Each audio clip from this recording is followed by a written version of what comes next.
By now, you must know that I spend a sizable chunk of my life combing the internet looking for the best prepaid dollar cards for you to use for your online purchases. And the reason why I do this is because I don't want you to go through the stress, so I just take the stress for you just so you subscribe to this YouTube channel. So please subscribe. Thank you. So in the course of this, my self-giving search, I found this app called Zed.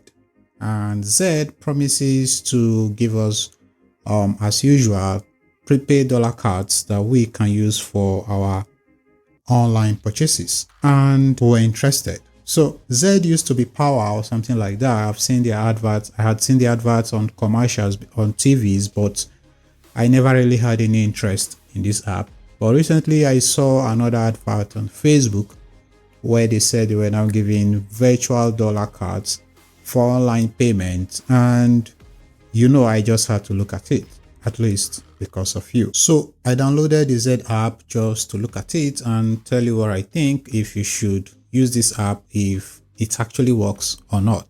So I'm going to go to the Zed app and I'll show you how to create a card if you need to, and everything I like about the app or things that I do not like. So I downloaded the Zed app and I'll put a link to Zed in the description of this video, or you can just go to Play Store or your iOS store and get Zed. Again, I like the name, it's Tush. So this is the app right here, and registration was very straightforward. It wasn't as buggy as all these other guys that tells you to submit ID and stuff like that. Of course, you still need to submit your ID, but these ones you actually get into the app and you can look at it and decide if you want to proceed or not. So this is the interface, and the first thing I like about this app is that the interface is very, very clean. If you've been following some of my videos, you know that I like clean interface. I like UIs that are very easy to navigate, and these guys, they nailed it. So this is the interface, and you can actually do a lot of things. I think this app used to just be a payment app. All right, so you can just come here and you can buy airtime, and you can even convert your airtime to cash, which can be a very useful feature for you. So here you can send money to Zed users or to bank accounts. So you can just select bank accounts in case you want to send me money, and you can select the bank right here. You can select, say, First Bank, any bank you want at all, and you just put all the information and you proceed and send. Of course, before you send this money, you must have the money right here. These guys, they are not giving you money for free. So you can actually buy gift cards and sell gift cards. So I might just make another extended video about this app. So you can pay bills for electricity, for your prepaid, for your postpaid. You can equally pay TV subscriptions like DSTV, StarTimes, GoTV, Showmax, and the rest. And again, the interface looks really, really simple. And this is, I really like it. So the other feature is that you can pay more, which is, again, airtime to cash. They say this feature is coming soon. And then sport betting. Please don't do this. Don't gamble. So that aside, we want to look at other features. If you come to your history, this is where you find everything you've done. This is the wallet, and this is the Zed Cash. I don't really know what the Zed Cash is about. I might just read it up later. And this is where you find your account details and stuff like that. So if you want to add money to your Zed, you just click on add money. And when I created this account, they told me that this account was going to last for 5 days. If I don't send money to this account within that 5 days, they are going to give the account to somebody else. So after that 5 days, I might need to generate a new account. I don't know why they do that, but that's just the way it is. So you can equally add money through the Zed Cash. Again, I don't know what the Zed Cash is. And if you prefer bank transfers, you can just click on it and get the account number. This is the one they generated for me, which is a Providence Bank with the account name. I can just go to any of my bank apps and just send money to this, and it should appear here. But now let's look at the main thing, which is the dollar card. So I click on the dollar card, and they give me this very fine picture right here, and I want to click on create, and this is where the confusion sort of starts.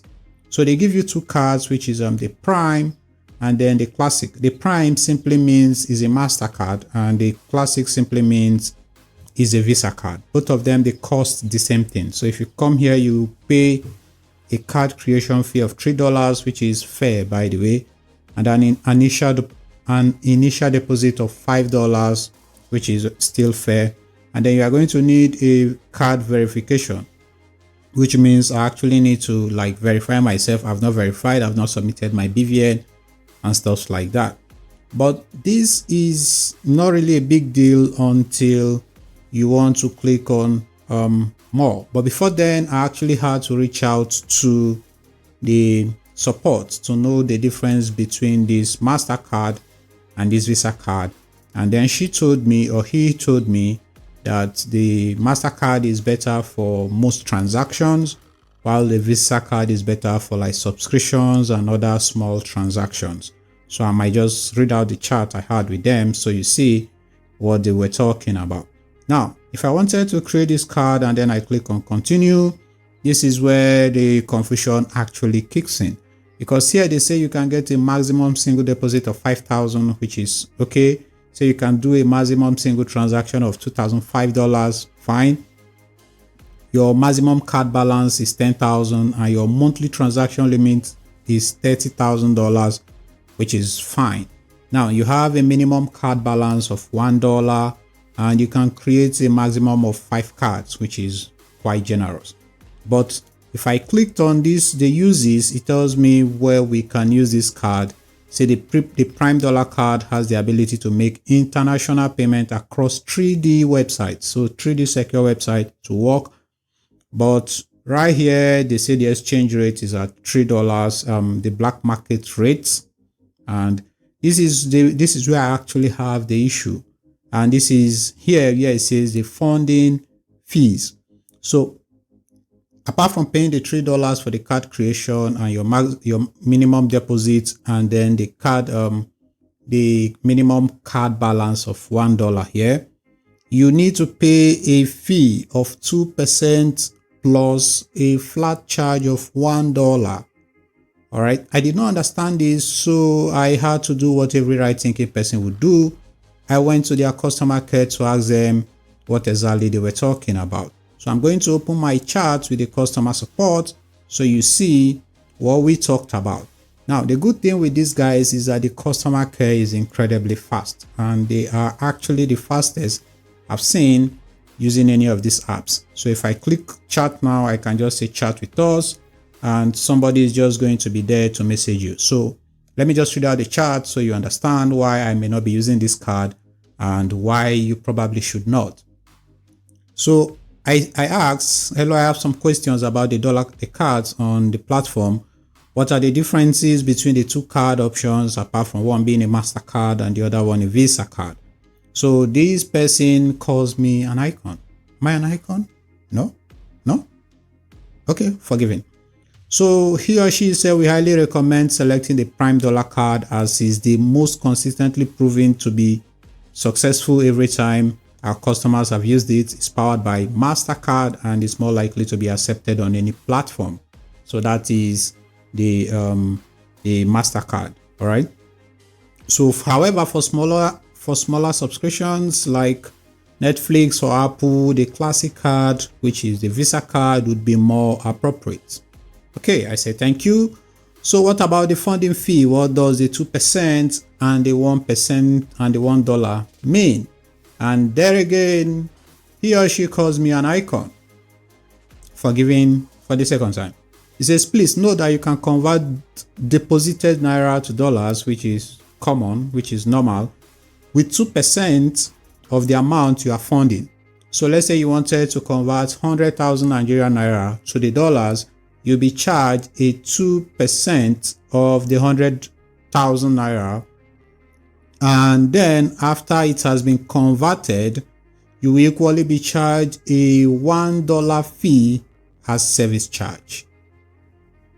So this is a turn off for me. I think the charges are too much. I think the 2% is too much. I think the $1 fee is actually not necessary, but I do not run their businesses for them. I do not know what they go through to provide you these services. But this is personally why I would not use this. I think there are better options and these fees are just numerous. However, if you do not have any issue with the fees, you can as well just proceed. I personally like the app a lot, and if not for these fees that I consider to be unnecessary or ridiculous, I would have personally tried the app. So I asked her or him, so how do I know the conversion rate for the naira to dollar? And as usual, they say, please be informed that we use rates from the black market. That's simply what it means. And the black market, as at when I'm making this video, was, at least using fintech apps, was around 780 or thereabout. So you can basically do the math and decide if this app is what you should use. Personally, I would not use this app because I think there are better options. If you're looking for better options, I'll put a video to another prepaid dollar card service that I recorded. I'll put it right here, or you can check the description of this video. And if you think this video helped you, please like this video, subscribe to my YouTube channel. My name is Noel. I'll see you in my next video. Bye bye.